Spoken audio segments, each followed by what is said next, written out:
একজন মুসলিমের চিন্তা পদ্ধতি অন্য সবার চেয়ে ভিন্ন। এর কারণ হল আল্লাহর কিতাব। এটা আমাদের চিন্তাধারাকে রূপদান করে। বস্তুত আজ আমি আলোচনা শুরু করতে চাই সূরা মুলকের একটি আয়াত দিয়ে, যেখানে বলা হয়েছে লোকেরা জাহান্নামে প্রবেশ করছে, আর প্রবেশ করাকালে তাদেরকে তাদের অপরাধ সম্পর্কে জিজ্ঞেস করা হচ্ছে। তখন তারা উত্তরে বলবে, ওয়াকালু লাউ কুন্না নাসমাউ আও নাকিল মা কুন্না ফি আসহাবিস সাঈর। বিখ্যাত একটি আয়াত। এবং তারা বলবে, যদি আমরা শুনতাম। চলুন এখানে একটু থামি। এখানে কি শোনার কথা বলা হচ্ছে? যদি কুরআন শুনতাম, যদি ইসলামের বার্তা শুনতাম, যদি উপদেশগুলো শুনতাম, যদি কুরআন শুনতাম। এই অংশটি সবাই বুঝে, কিন্তু এরপরের আয়াতে ওয়া নাকিলু বলা হয়নি, বলা হয়েছে আও নাকিলু। লাউ কুন্না নাসমাউ আও নাকিলু। আর আরবিতে আও অর্থ অথবা। যদি আমরা শুনতাম অথবা বিবেক বুদ্ধি প্রয়োগ করতাম, অর্থাৎ যদি শুনতাম অথবা অন্তত পক্ষে চিন্তা ভাবনা করতাম। কথাগুলো এভাবে উপস্থাপনার পেছনে শক্তিশালী উদ্দেশ্য রয়েছে। একদিকে মুসলমানরা কিছু শুনলে সেখান থেকে কিছু শেখার চেষ্টা করবে। আমরা খুতবা শুনি, রিমাইন্ডার শুনি, লেকচার শুনি, কিছু পড়লেও আমরা ওইখান থেকে শিখি। এগুলো থেকে আমরা উপদেশ গ্রহণ করে থাকি, এবং হতে পারে এগুলোর আলোকে নিজের ভালোর জন্য নিজের মাঝে পরিবর্তন আনি। অন্তত পক্ষে প্রত্যেকের মাঝে পরিবর্তনের চেষ্টা থাকা উচিত। এই মানুষগুলোর আজ এই পরিণতির অন্যতম একটা কারণ হলো, ভালো ভালো উপদেশ শোনার পরেও তারা নিজেদের পরিবর্তন করেনি। তারা শুনতে অস্বীকার করলো। মানে শ্রবণ করার দুইটা দিক রয়েছে। একদিকে কিছু কথা কানে প্রবেশ করা, আর অন্যদিকে সে কথাগুলো নিজের জীবনে প্রয়োগ করা। আরবি ভাষার ক্ষেত্রে এই কথা যেমন সত্য, তেমনি ইংরেজি ভাষার ক্ষেত্রেও সত্য। যেমন যখন একজন বলেন, আমি তাকে উপদেশ দেওয়ার চেষ্টা করেছি কিন্তু সে শোনেনি, এর অর্থ এটা নয় যে সে আমার কথা শুনতে পায়নি, বরং এর অর্থ হলো সে আমার কথা অনুযায়ী কাজ করেনি। তাহলে দেখা যাচ্ছে শ্রবণ করার মাঝে এই দুইটি দিক রয়েছে। কিন্তু পরের কথাটির উপর আজ আমি জোর দিতে চাই, অথবা যদি আমরা চিন্তা ভাবনা করতাম, যদি আমরা নিজেদের বিবেক বুদ্ধি প্রয়োগ করতাম। এই আয়াতের বাহিরে আরো বহু আয়াতে আমাদের বলেছেন একজন মুসলিমের নিয়মিত চিন্তা করা উচিত। এমনকি যখন সে কোনো শায়েখের কাছ থেকে কিছু না শুনে নিভৃতে বসে থাকে, তখনও তার চিন্তা করা উচিত। আমরা সর্বদা চিন্তাশীল মানুষ। তো যে বিষয়গুলো আমাদের চিন্তাশীল বানায় তা হলো আয়াত। আল্লাহর নিদর্শনগুলোর উদ্দেশ্য হলো লাআল্লাহুম ইয়াতাফাক্কারুন লিকওমি ইয়াকিলুন লাআল্লাকুম তাকিলুন লিয়াদাব্বারু লিআয়াতি, যাতে তারা এর আয়াতসমূহ নিয়ে গভীরভাবে চিন্তা করে। আর আয়াত বলতে শুধু কোরআনের আয়াত বোঝানো হচ্ছে না, চারপাশে আল্লাহর যে বিস্ময়কর সৃষ্টি রয়েছে তাও বোঝানো হচ্ছে। যখন বাহিরে গিয়ে আকাশের দিকে তাকান, তখন আপনার এটা নিয়ে চিন্তা করা উচিত। আমরা যখন বাহিরে কোনো গাছের দিকে তাকাই, তখনও আমাদের চিন্তা করা উচিত। মুসলিমদের তো এটাই করার কথা। সবাই যা দেখে আমরা তো তা নিয়ে ভিন্নভাবে চিন্তা করি। তারাও দেখে আর আমরাও দেখি, কিন্তু আমরা যখন দেখি আমরা এর সাথে অন্য কিছুও পর্যবেক্ষণ করি। আমরা চিন্তা করার সুযোগ দেখি। তো আজকের খুতবাহ এমন একটি বিষয় নিয়ে যা অনেকটা উপেক্ষিত। আল্লাহ আযজা ওয়া জাল্লা চান আমরা যেন এই সম্পর্কে চিন্তা করি। তিনি চান আমরা যেন ব্যাপারটা গভীরভাবে ভেবে দেখি। এভাবে দুটি বিষয়ের মাঝে পার্থক্য তৈরি হয়। যখন আমরা ভাষা ভাষা কোরআন অধ্যয়ন করি এবং সামনে এগিয়ে যাই, অথবা আমরা থামি এবং আল্লাহ সুবহানাহু ওয়া তাআলা কি বলছেন তা নিয়ে গভীরভাবে ভেবে দেখি। তিনি এই অসাধারণ আয়াতে বলেন, ওয়া আওহা রাব্বুকা ইলান নাহলি। আল্লাহ ওহী অবতীর্ণ করেন, আপনার রব ওহী অবতীর্ণ করেন। যখন বলেন আওহা রাব্বুকা, কোরআন যেহেতু রাসূলুল্লাহ সাল্লাল্লাহু আলাইহি সাল্লামের নিকট অবতীর্ণ কালাম, যখন বলা হয় আপনার রব অবতীর্ণ করেছেন, রাসূলুল্লাহ সাল্লাল্লাহু আলাইহি সাল্লাম যখন এই কথা শুনছেন, তিনি হয়তো ভাবছেন আমার রব আমার প্রতি কোরআন নাজিল করেছেন। কিন্তু এই আয়াতে আল্লাহ বলছেন, আমি আপনার নিকট অবতীর্ণ হওয়া ওহী সম্পর্কে কথা বলছি না, আমি মৌমাছির নিকট অবতীর্ণ হওয়া ওহী সম্পর্কে কথা বলছি। যেই প্রভু আপনার নিকট কোরআন অবতীর্ণ করেন, তিনি মৌমাছির প্রতিও কিছু একটা অবতীর্ণ করেন। ব্যাপারটা নিয়ে একটু ভেবে দেখুন। মৌমাছি আমাদের অধিকাংশের নিকট গুরুত্বপূর্ণ কোনো বিষয় নয়। এমন নয় যে আমরা প্রতিদিন এটা দেখি। যদি দেখেন ভয় পেয়ে তাড়িয়ে দেন। আর যদি শহরে বাস করেন, তাহলে তো আপনি এমনিতেই প্রকৃতি থেকে অনেক দূরে। মোটের উপর আমরা ইট পাথরের শহরে থাকি। আল্লাহর সৃষ্ট বিস্ময়কর প্রকৃতির সাথে আমাদের সাক্ষাৎ হয় কদাচিৎ। যে একটি সৃষ্টিকে এখনো এড়ানো যায় না তা হলো আকাশ। আকাশ সব সময় উপস্থিত। যারা ব্যস্ত শহরে বাস করেন, তাদের এমনকি উপরের দিকে তাকানোরও সময় থাকে না। তারা আশেপাশে তাকান, বাসে যাতায়াত করেন, তারা এমনকি আকাশও দেখেন না। তাহলে আমরা কি নিয়ে ভাববো? আমরা এমনকি নিজেদের জন্য চিন্তা করার সময় পাই না, বা আল্লাহ আমাদের যা নিয়ে চিন্তা করতে বলেন তা নিয়েও ভাববার সময় পাই না। তো এই খুতবাতে আমি আপনাদের এমন জিনিস নিয়ে চিন্তা করতে বলবো যা আমরা সম্পূর্ণরূপে উপেক্ষা করি একটি মৌমাছি। বিশেষ করে আল্লাহ আযজা ওয়া জাল্লা তার রাসূল সাল্লাল্লাহু আলাইহি সাল্লামকে বলেন, এমন এক ধরনের ওহী আছে যা আমি আপনার নিকট অবতীর্ণ করেছি মৌমাছির প্রতি। সুবহানাল্লাহ। আমাদেরকে মৌমাছি নিয়ে চিন্তা করতে হবে, কারণ কোরআনে আল্লাহ যা কিছু বলেছেন সবকিছু আমাদের হেদায়েতের জন্য। তাই একজন বিশ্বাসী হিসেবে এই ক্ষুদ্র সৃষ্টির প্রতি আমাদের এখন অন্যরকম একটা শ্রদ্ধা তৈরি হয়েছে, কারণ আল্লাহ বর্ণনা করেছেন এই ক্ষুদ্র সৃষ্টি আল্লাহর ওহী গ্রহণ করে থাকে। আল্লাহ এমন কথা গরু সম্পর্কে বলেননি, তিনি এমন কথা উট সম্পর্কেও বলেননি, তিনি পাখি সম্বন্ধেও এমনটি বলেননি। ওই প্রাণীগুলোর কথাও তিনি উল্লেখ করেছেন, তিনি বহু প্রাণীর নাম উল্লেখ করেছেন কোরআনে। অন্য অনেক সৃষ্টির কথা কোরআনে এসেছে, কিন্তু ওহীর ব্যাপারটি যা আমাদের মনোযোগকে বিশেষভাবে আকর্ষণ করেন, এই সৃষ্টির মাঝে বিশেষ কিছু রয়েছে যার দরুন আল্লাহ আমাদেরকে এর প্রতি মনোযোগ দিতে বলেছেন। আর এটা একটা ভাবনার বিষয়। প্রকৃতপক্ষে যদিও এটা আজকের খুতবার বিষয় নয়, ব্যক্তিগতভাবে কয়েক মাস পূর্বে যখন আমি এই আয়াত নিয়ে গবেষণা করছিলাম, আমি মৌমাছির উপর নির্মিত 5-6টা ডকুমেন্টারি দেখেছিলাম। কারণ আল্লাহ চান আমরা যেন এই জীবটাকে কদর করি। আল্লাহ একে ওহী দিচ্ছেন, তাই এই প্রাণীটি যাই করুক না কেন তার সাথে ওহীর একটা সম্পর্ক আছে।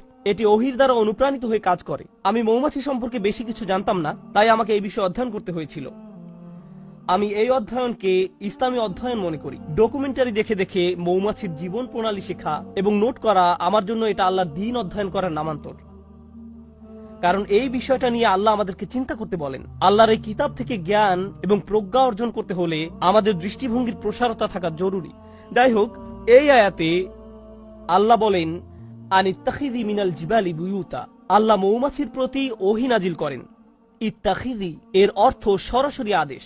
ইত্তাখিযি এখানে প্রত্যাশিত ভাষা হওয়ার কথা ছিল আনতাত্তাখিযা মিনাল জিবালি বুয়ুতান, পাহাড়ে। এর বাসা নির্মাণ করা উচিত পাহাড়ে। ওয়া মিনাশ শাজারি এবং গাছে।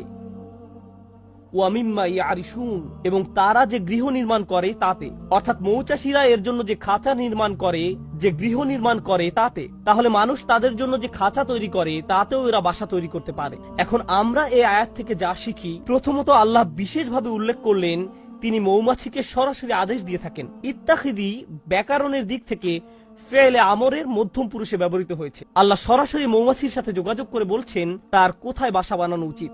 এই আদেশের আরেকটি অসাধারণ উপকার হলো, যদি কখনো মধু বা মধু উপজাত কোনো দ্রব্য খেয়ে থাকেন, পৃথিবীতে যার বিশাল বাজার রয়েছে, প্রকৃতপক্ষে এটা শুধু মধু নয়, অধিকাংশ খামার। উদাহরণস্বরূপ ক্যালিফোর্নিয়াতে রয়েছে পৃথিবীর সবচেয়ে বড় কাঠবাদামের খামার। পৃথিবীর 90% কাঠবাদাম আসে সেখান থেকে, আর এর সবটা আসে মূলত মৌমাছির সাহায্যে, যারা বিভিন্ন রকম কাঠবাদামের গাছ থেকে ফুলের রেণু সংগ্রহ করে এবং পরাগায়নে সাহায্য করে, এবং এজন্য কৃষকরা সেখানে মৌ চাষ করে। এখন আল্লাহর প্রতি ওহী নাজিল করে বলেন তুমি বাসা বানাতে পারো পাহাড়ে, বাসা বানাতে পারো গাছে। যদি আল্লাহ না বলতেন ওয়া মিম্মা ইয়ারিশুন, তাহলে আপনারা মৌমাছির বাসা পেতেন শুধুমাত্র পাহাড়ে এবং গাছে। আমরা কখনোই মৌ চাষ করতে পারতাম না। কিন্তু তিনি বলেছেন ওয়া মিম্মা ইয়ারিশুন, যেন আমি আর আপনি মধু খাওয়ার স্বাদ উপভোগ করতে পারি। কারণ আল্লাহ একে অনুমতি দিয়েছেন মানুষের তৈরিকৃত বাসায় মৌচাক নির্মাণের জন্য, যেন আমরা এর চাষ করতে পারি। ব্যাপারটা নিয়ে একবার ভেবে দেখুন। এই ভাবনা আমাদেরকে এই সত্য অনুধাবন করতে সাহায্য করে যে আল্লাহর সৃষ্টি জগৎ থেকে যত কিছু আমরা উপভোগ করতে পারছি, এর কারণ আল্লাহ এদেরকে সরাসরি আদেশ করেছেন আমাদের সেবা করার জন্য। এই ক্ষেত্রে মৌমাছিকে আদেশ করা হয়েছে আমাদের সেবা করার জন্য। তাই যখন মানুষ মৌ বক্স নির্মাণ করে, তুমি তাকে নিজের বাসা হিসেবে গ্রহণ করে নাও। কিন্তু আজ আসলে যে বিষয়টা নিয়ে কথা বলতে চাই তা হলো এই ক্ষুদ্র সৃষ্টি থেকে কিছু পথ নির্দেশনা। শুধু এই সৃষ্টির কদর করা নয়, বরং কিছু হিদায়াত। আর আমি এমন কিছু শিক্ষা এর কাছ থেকে পেয়েছি যা আমাকে সম্পূর্ণ হতবুদ্ধি করে দিয়েছে। আমি রাসূলুল্লাহ সাল্লাল্লাহু আলাইহি সাল্লামের একটি হাদিস পেয়েছি, ওয়াল্লাযী নাফসি বিয়াদিহি, আমি সেই সত্তার শপথ করে বলছি যার হাতে আমার প্রাণ। আল্লাহ রাসূল সাল্লাল্লাহু আলাইহি সাল্লাম কোনো শপথ করা ছাড়াই যা ইচ্ছা বলতে পারতেন, কিন্তু তিনি সর্বপ্রথম আল্লাহর নামে শপথ করেছেন, কারণ তিনি এখন যা বলতে যাচ্ছেন নিশ্চয়ই তা আশ্চর্যজনক কোনো বিষয়। তিনি বলেন ইন্না মাসালাল মুমিন কামাসালিন নাহলা, ঠিক মৌমাছির মতো। মুমিনের উদাহরণ হলো ঠিক মৌমাছির মতো। আমি বসে থেকে ভাবলাম সুবহানাল্লাহ, আল্লাহ প্রথমে আমাদের বলছেন তিনি মৌমাছির প্রতি ওহী প্রেরণ করেন, আর এখন রাসূলুল্লাহ সাল্লাল্লাহু আলাইহি সাল্লাম বলছেন তুমি যদি মুমিন হতে চাও তাহলে ঠিক মৌমাছির মতো হও। মৌমাছির মতো হলে কি হবে? আর কিভাবে মৌমাছির মতো হব? মৌমাছি আমাকে আমার ঈমান সম্পর্কে কি শেখাবে? কিভাবে একজন বিশ্বাসীর মতো বাঁচতে হবে এ ব্যাপারে মৌমাছি কি শেখাবে? ব্যাপারটা এতই সিরিয়াস যে আল্লাহ রসুল সাল্লাল্লাহু আলাইহি সাল্লাম প্রথমে আল্লাহর নামে শপথ করেছেন, তারপর এই কথা বলেছেন। তো তিনি আমাদের কিছু কথা বললেন যার প্রতি আমাদের মনোযোগ দেওয়া প্রয়োজন, কিন্তু আমি চাই রাসূলুল্লাহ সাল্লাল্লাহু আলাইহি সাল্লাম কি বলেছেন আপনারা তার প্রতি মনোযোগ প্রদান করুন। তিনি বলেন, আকালাত তাইয়িবান, এটি ভালো জিনিস খায়, এটি ভালো এবং খাঁটি জিনিস খায়। মৌমাছি উত্তম ফুলের নিকট যায়, এটি এমন কোন ফুলের নিকট থেকে নেয় না যেটি অপরিপক্ক, নষ্ট। এটি এমন কোন ফুলের নিকটও যায় না, গন্ধ শুকে এটি বুঝে ফেলে অন্য মৌমাছি ইতোমধ্যে এই ফুলের কাছ থেকে নিয়ে গেছে। এটি নতুন, পরিষ্কার, খাঁটি একটি ফুলের নিকট যায়। এটি শুধু সেই ধরনের ফুলের নিকট যায়। আমাদের ঈমানের প্রথম যে ব্যাপারটি এখানে হাইলাইট করা হয়েছে তা হলো যে রিজিকের আমরা সন্ধানে বেরিয়ে পড়ি, শুধু যে খাদ্য আহার করি তাই নয়, বরং যে রিজিকের পিছনে ছুটি, যে চাকরি আপনি পাবেন, যে ব্যবসা আপনি শুরু করবেন, যে টাকা আপনি কামাবেন এবং যে খাদ্য আপনি আহার করবেন, সবকিছুতে খাঁটি জিনিসের সন্ধান করুন। এমন জিনিসের অনুসন্ধান করুন যা খাঁটি, যা পবিত্র। সর্বোত্তম জিনিসের খোঁজ করুন। আর জানেন তো, মৌমাছি সবচেয়ে ভালো ফুল না পাওয়া পর্যন্ত খুঁজতে থাকে। তাই আমাদেরও সেরাটা অর্জন করতে হবে। ফালিয়ুতিনহু, একজন মুমিনের দৃষ্টিভঙ্গি এমনই, তার উচিত দক্ষতা অর্জন করা। আপনাদের সবাই যখন কিছু করবেন তাতে দক্ষতা অর্জন করুন। আপনার উচিত সেরা হওয়া, এটাই মৌমাছি করে। সে সেরা ফুলের সন্ধানে থাকে, এটাই মৌমাছি করে। এটাই প্রথম শিক্ষা। তারপর তিনি বলেন, অওয়াদা তাইয়িবান, এটি উত্তম উপায়ে বসে। যেভাবে এটি ফুলের উপর বসে তা খুব সুন্দর।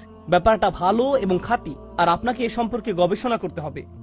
মৌমাছি নিয়ে গবেষণা না করলে তো এটা আপনি জানতে পারবেন না। মৌমাছি নিয়ে অধ্যয়ন করলে জানতে পারবেন তারা শুধু সে ফুলের কাছেই পরাগ নিয়ে যায় যে ফুলের পরাগ দরকার। মৌমাছি যখন কোনো ফুল থেকে মধু নিতে যায়, তারা ওই ফুল থেকে মধু নিবে না যদি না তারা ওই ফুলকে আরো বেশি কিছু দেয়। তারা একে জীবন দিবে, পরাগ দিবে। আমাদের সবার জীবনে বিভিন্ন রকম সম্পর্ক রয়েছে, ঠিক যেমন মৌমাছির ফুলের সাথে সম্পর্ক রয়েছে। আমাদের প্রত্যেকের সম্পর্ক রয়েছে। আপনার আমার প্রতিটি সম্পর্কের ক্ষেত্রে আপনি কিছু নেন এবং কিছু দিয়ে থাকেন। আপনার বিবাহের ক্ষেত্রে আপনি কিছু দিয়ে থাকেন এবং কিছু নিয়ে থাকেন। যখন আপনি পিতা বা মাতা হন, যখন আপনি একজন শিক্ষক, তখনও আপনি কিছু দিয়ে থাকেন এবং কিছু নিয়ে থাকেন। যখন আপনি কারো চাকরি করেন বা মালিক পক্ষের হয়ে থাকেন, তখনও কিছু নিয়ে থাকেন এবং কিছু দিয়ে থাকেন। কিন্তু মৌমাছি যা কিছু নেয় তার চেয়ে অনেক বেশি দিয়ে থাকে। এটি নেওয়ার চেয়ে দেয় অনেক বেশি। আর যা প্রদান করে তা গ্রহীতার জীবনকে উন্নত করে। আর যা নিয়ে যায় তা গ্রহীতার কোনো ক্ষতি করে না। এটি ফুল থেকে যা নেয় তা ফুলের কোনো ক্ষতি করে না। এটি ফুলের উপর পা গুলো রাখে খুব সুন্দর করে। প্রসঙ্গত, ফুলের খুব কোমল জায়গায় মৌমাছিকে বসতে হয়। ফুলের তুলনায় মৌমাছি ভারী একটা জীব। যদি সে তার সম্পূর্ণ ওজন ফুলের ওই কোমল জায়গায় রাখে তাহলে এটি ভেঙে যেতে পারে। তাই এটি ভাসতে থাকে, পুরো ওজন ফুলের উপর রাখে না। এটি পাখাগুলোকে ঝাপটাতে থাকে যেন সম্পূর্ণ ওজন ফুলের উপর না রাখতে হয়। আমরা এখান থেকে কি শিখছি? আপনার একটি সম্পর্ক আছে, কিন্তু আপনি শুধু দাবি করতে থাকেন, চাইতে থাকেন। তারপর এক সময় আপনার প্রিয় বন্ধু, আপনার কর্মচারী, আপনার স্বামী বা স্ত্রী, তাদের ধৈর্যের বাঁধ ভেঙে যায়। আপনার কিছু জিনিস দরকার, হ্যাঁ আমি একমত, কিন্তু অতিরিক্ত নিতে যাবেন না। তাদেরকে এমন চাপে ফেলবেন না যে তারা ভেঙে পড়বে। আর যদি কিছু চান তাহলে বেশি করে প্রদান করুন। তার জন্য কিছু নিয়ে আসুন, তারপর দাবি করুন। আর যখন চাইবেন কম করে চান, জাস্ট যতটুকু দরকার, যতটুকু প্রয়োজন। তাহলে আচ্ছা, এটা সুন্দরভাবে বসে, ভালো একটি জায়গা খুঁজে নিয়ে বসে, এটা সুন্দরভাবে আহার করে। এর আরেকটি উপকার হলো, যদি অন্য কোনো মৌচাকের মৌমাছি পাশ দিয়ে অতিক্রম করে এবং দেখে যে একটি মৌমাছি এই ফুল থেকে আহার করছে, তখন সে এখানে এসে কোনো ঝামেলা বাঁধায় না। কারণ যদি দুইটি আলাদা মৌচাকের মৌমাছি একটি ফুলের উপর গিয়ে বসে, তখন ফুলের ক্ষতি হয়ে যায়, এর আর পরাগায়ন হয় না, ফুলটি এর ফলে মারা যায়। তাই মৌমাছি ব্যাপারটা বুঝতে পারে। সে জানে যে এই ফুলের সাথে ওই মৌচাকের সম্পর্ক গড়ে উঠেছে, আমার আর এর কাছে যাওয়া উচিত নয়। এবং গন্ধ শুঁকে বুঝতে পারে, এরপর সে অন্য আরেকটি ফুলের নিকট যায় যাকে স্পর্শ করা হয়নি এখনো। আর আমরা কি করি? কেউ একটা দোকান খুললো, আরেকজন দেখে ভাবলো ভালো ব্যবসা, আমারও ঠিক একই রকম একটা দোকান দিতে হবে রাস্তার ওই পাশে। আর ওই লোকের সব কাস্টমার নিয়ে যায়। যখনই কোনো কাস্টমার ওই ব্যক্তির দোকানে যেতে নেয়, এই ভাই এদিকে আসেন, আপনাকে একটা জিনিস দেখাই, আমরা কি করি? আরো শত শত জায়গা আছে যেখানে আমি দোকান দিতে পারি, আল্লাহ রিজিক প্রশস্ত, আমাকে তার প্লেটের ভাত নিজের প্লেটে তুলে নিতে হবে না, কিন্তু এটাই আমরা করি। মানুষ এমন কৃপণের কৃপণ। আমি এমন মুসলিম চাকরিজীবীর কথা জানি যারা অনেক টাকা কামায়, আমি এমন ডাক্তারদের কথা জানি যারা যথেষ্ট টাকা আয় করে, তারপর হয়তো কোনো মেডিকেল কলেজের ছাত্র যে হাসপাতালে ইন্টার্নশিপ খুঁজছে, আর এই ডাক্তার তার জন্য সুপারিশ করে না, কারণ হয়তো 5 বছর পরে সে আমার চেয়ে বেশি আয় করবে। আমি এটা চাই না। এভাবে আমরা একে অন্যকে সাহায্য করতে চাই না। অথচ একজন বিশ্বাসীর মনোভাব হওয়া উচিত ছিল এরকম, আচ্ছা সে তার রিজিক এখানে আয় করছে, আমার উচিত অন্য কোনো জায়গায় যাওয়া, আমার তার রিজিকে ভাগ বসানোর দরকার নেই, পুঁজিবাদী সমাজের মতো গলা কাটার দরকার নেই। আপনি এই দুনিয়াতে অন্য মানুষের রিজিক দখল করে নিজের টাকা আয় করতে আসেননি। আমি শুধু আমার লাভ বুঝি, আমি এছাড়া অন্য কিছু বুঝি না। সুবহানাল্লাহ। আর নবী সাল্লাল্লাহু আলাইহি সাল্লাম বলেন, ওয়াকাআত ফালাম তাকসির, এটা বসে কিন্তু ভেঙে ফেলে না, এটা দাবি করে এবং নিজেরটা নেয় কিন্তু ভাঙে না। এটা নেয় সর্বোত্তম পন্থায়। আহার করার কি এক মহৎ পন্থা, বাঁচার কি এক মহৎ পন্থা। আমাদের ক্ষেত্রে ব্যাপারটা শুধু টাকার সাথে জড়িত নয়, সম্পর্কের ক্ষেত্রেও এমনটা ঘটে। আমাদের সকল সম্পর্কের জন্য এখান থেকে যা শিখছি, যদি আমরা সত্যই মৌমাছির কাছ থেকে কি শিক্ষা নিব তা বুঝতে পারি, যে শিক্ষাটা উপলব্ধি করার প্রতি রাসূলুল্লাহ সাল্লাল্লাহু আলাইহি ওয়াসাল্লাম এত বেশি জোর প্রদান করেছেন, তাহলে আমাদের বুঝতে হবে, আমি কি আমার বাচ্চাদের উপর অনেক বেশি প্রেসার দিচ্ছি?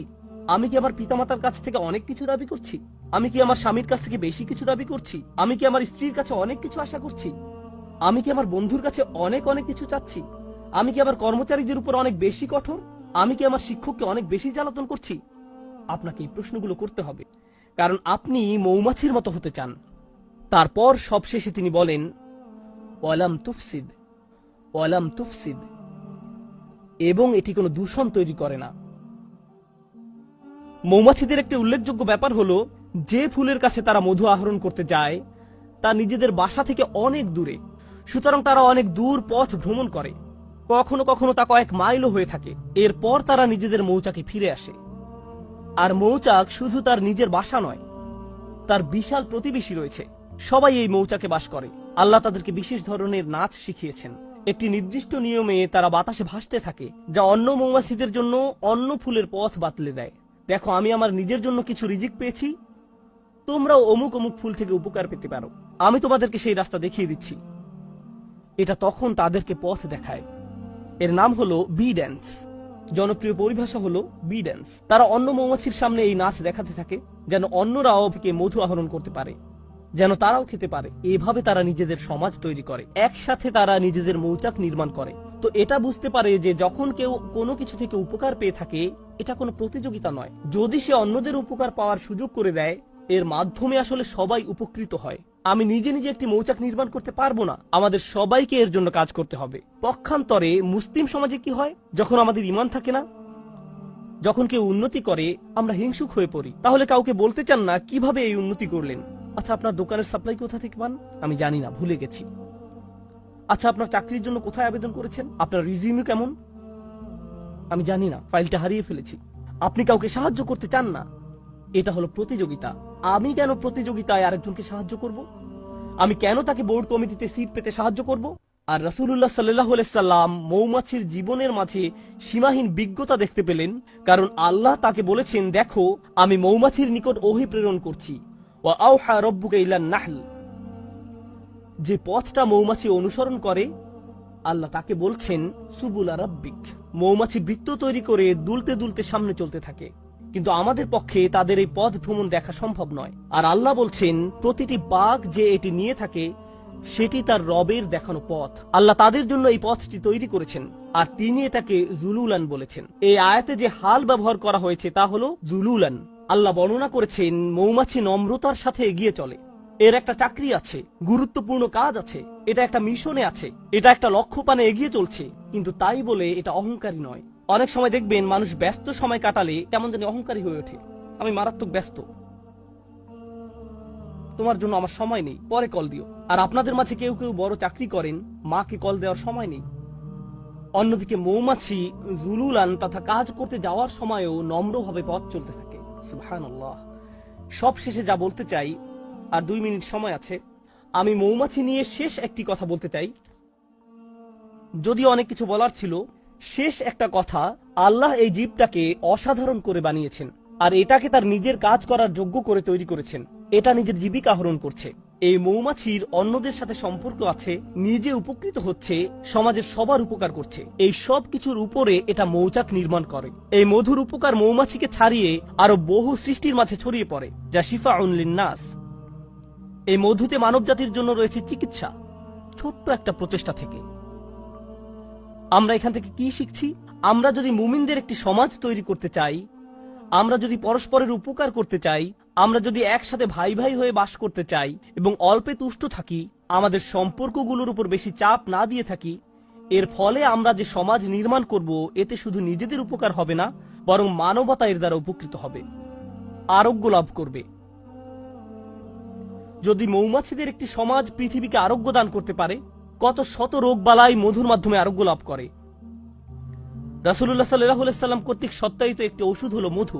আর মধু কখনো তৈরি হয় না যতক্ষণ না মৌমাছির একটি সমাজ একত্রে বসবাস করা শিখে এবং একত্রে কাজ করা শিখে। যদি এই উম্মাহ, যার মৌমাছির মতো হওয়ার কথা, যদি আমরা একসাথে কাজ করা শিখি, একত্রে বসবাস করা শিখি এবং আমাদের নিজস্ব সমাজ তৈরি করি, এর ফলে আমরা শুধু নিজেদের উপকার করব না, আমরা মানব জাতির জন্য আরোগ্য লাভের এক উপায়ে পরিণত হব।